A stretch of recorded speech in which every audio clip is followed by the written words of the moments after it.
우리가 오늘 이제 인터뷰를 하는 것이 이제 이재명 대통령의 공소취소와 관련해서 과연 그러면 어떤 방식으로 이제 공소취소로 가야 하느냐.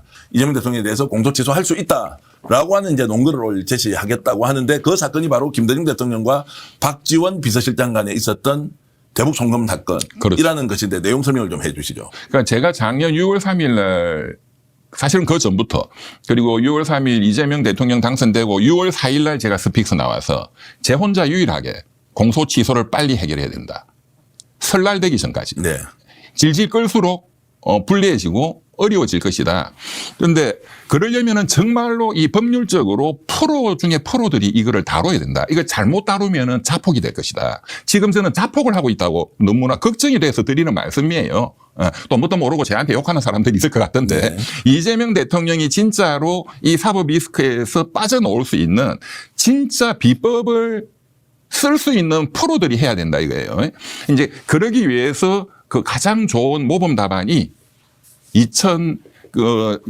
김대중 대통령과 김정일 남북 정상회담. 네. 그때 구조와 지금 이재명 대북 송금의 구조가 거의 똑같습니다. 지금은 이재명 그 밑에 이화영 그리고 돈준 쪽은 기업은 쌍방울이죠. 네. 그리고 전체 금액 중에서 800만 불 중에서 500만 불은 스마트팜이라든가 이런 어떤 그런 북한을 그야말로 이제 어떤 경제적으로 지원하는 어떤 그런 용도고 어떤 대북 송금의 대가라는 이 불법성이 큰 제3자 뇌물죄로 걸리는 그거는 이제 300만 불이죠. 300만 불, 500만 불. 이게 뭐 300만 불이니까 1대 1000으로 하면 30억 정도인데 과거에 김대중 그때 사건은 김대중 대통령이 있고 그 밑에는 박지원 당시 문체부 장관이 역할을 했죠. 돈 쏘는 거는 현대그룹이 했습니다. 현대그룹의 회장은 정몽헌 회장이었죠. 이게 이제 노무현 대통령 들어서 가지고 이게 터져 나와서 특검 수사를 했죠. 결론부터 말씀을 드리면 비밀리에 그러니까 외국환 거래법을 위반해 가지고 현대그룹이 북한에 그런 대가로 남북 정상회담 대가로 돈을 준 것이 맞다. 그 돈은 1억 달러다. 1대 1000으로 해서 1000억 원.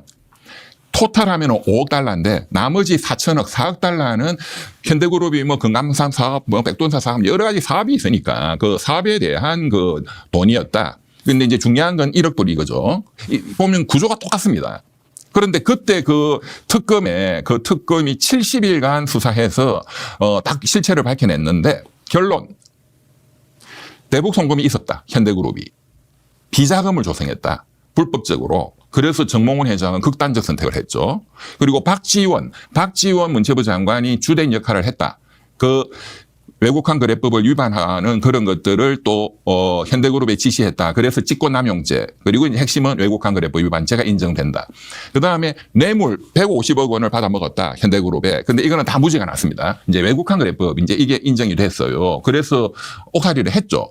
중간에 이제 사면으로 풀렸지만 제일 중요한 건 김대중 대통령 건이죠. 김대중 대통령 건 어떻게 됐느냐.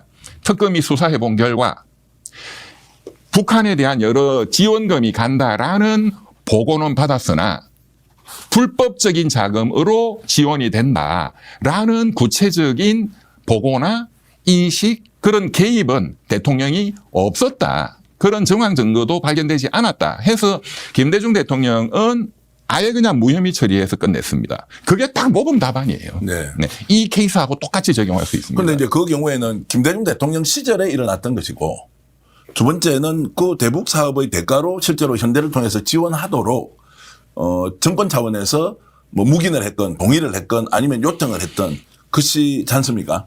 그런데 이번에 이 건 같은 경우는 대북 송금 사건이 쌍방울의 자기 사업을 위해서 주가 조작용으로 간 것이고 이재명 대통령은 설사 보고를 받았다고 하더라도 나의 방북 대가로 돈을 지급하라고 한 사실 자체가 아예 없거든요. 자, 있는지 없는지는 모르는 거죠.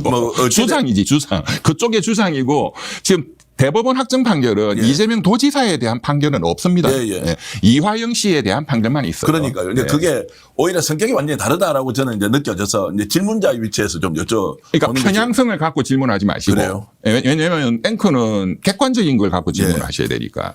저는 이재명 대통령을 도와드리려는 입장이에요. 예, 예. 저야말로 편향성을 갖고 있어요. 예. 그러나 제대로 도와야 된다 이런 뜻입니다. 자, 그러면 이제 이렇게 보겠습니다. 이재명 대통령이 그러면은 실제로 대북 송금과 관련돼서 본인이 관여한 바가 없음에도 불구하고 김대중 대통령과 박지원 당시 문체부 장관 그리고 현대그룹과 관련된 그런 유형으로 공소 취소를 한다고 하면 죄는 있지만 가벌성 처벌을 할 필요가 없기 때문에 공소 취소를 해야 되는 것 아니냐. 아니 그게 아니죠. 예. 김대중 대통령을 수사했던 그 송두환 특검이 예. 수사를 했더니 김대중 대통령이 그 현대그룹이 북한에 지원금이 간다라는 개괄적인 사후적인 그런 보고는 받았던 것으로 보인다. 예, 예. 그렇지만 그게 죄가 되려면 불법적으로 돈이 간다라는 것을 인식해야 되는데 그런 보고나 인식은 없었다. 예. 또 적극적인 그런 지시나 개입은 더더욱이 없었고, 그러니까 불법에 대한 인식이 있어야 뭔가 죄가 되는 건데 그런 게 아예 없었기 때문에 김대중 대통령은 혐의가 없다. 예. 그런데 이제 이재명 도지사는 기소가 이미 돼 있기 때문에 그래서 혐의가 없는 그러한 인식이 없는 사람을 기소를 해놨으니까 그래서 공소가 잘못되었으므로 공소를 취소해야 된다 이거죠. 뭐 연어술 파티 이런 걸로 하는 게 아니고. 네. 그러면 그 전제는 이제 이화영 부지사는 유죄가 인정이 되는 전제 조건 하에서 가야 됩니까? 아니면 이화영 부지사도 본인이 무죄라고 주장하니까 그것은 재심으로 특검을 통해서 네, 가고 그건 다른 한 트랙으로는 이재명 대통령이가 그 당시에 인지 자체가 안 돼 있으니까 그렇죠, 이 논리적 근거로 검찰에서 공소 취소하면 된다라고 이제 국회든 아니면 시민들이 얘기를 해야 한다. 좋은 말씀입니다. 예. 좋은 말씀입니다. 역시 다시 이제 그 김대중 케이스로 돌아가면 김대중 대통령 애시당초 인식이 없으니까 보고는 받았지만 불법에 대한 인식은 전혀 없었어요. 네. 그러니까 그냥 빼면 되는 거야. 이재명 도지사도 마찬가지예요. 그런데 여기에 대해서 이제 이재명 그 당시 도지사에 대해서 굉장히 불리한 그 물증 중에 하나가 뭐냐. 이번에 그것도 많이 공개가 됐는데 그 최백은 교수라는 분하고 대담한 그 동영상이 이번에 이제 국민들이 다 알게 됐어요. 예.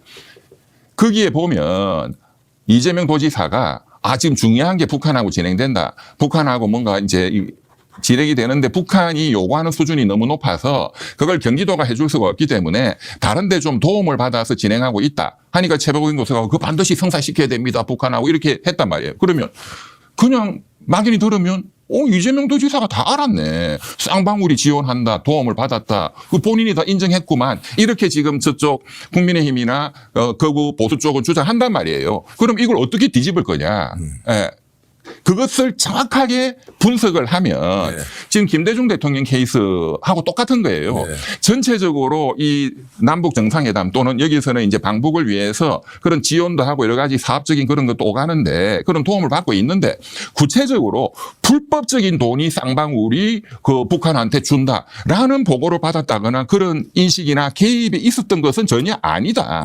합법적으로 우리 대한민국 기업이 또 자기들 사업을 위해서 북한하고 여러 가지 협의를 하고 그런 걸 통해서 우리가 결과적으로 도지사의 방북에 대한 지원을 도움을 받고 있다라고 들을 수 있잖아요. 이게 정답인 거죠. 이게 김대중 대통령 케이스하고 똑같다 이거죠. 자, 그러면 이제 이 경우에 공소 취소의 근거로 검찰에서 결정할 때 김대중 대통령 2000년 이제 대북 송금 또는 북한 지원과 관련된 것의 특검이 아마 2년 됐으니까 2004년도에 아마 2003년도. 예, 그렇게 이제 이루어졌는데 그 근거를 가지고 검찰에서 공소 취소를 결정하는 가장 중요한 근거로 그 당시 대법원의 확정 판결을 쓰더라도 법적으로는 문제가 없습니까?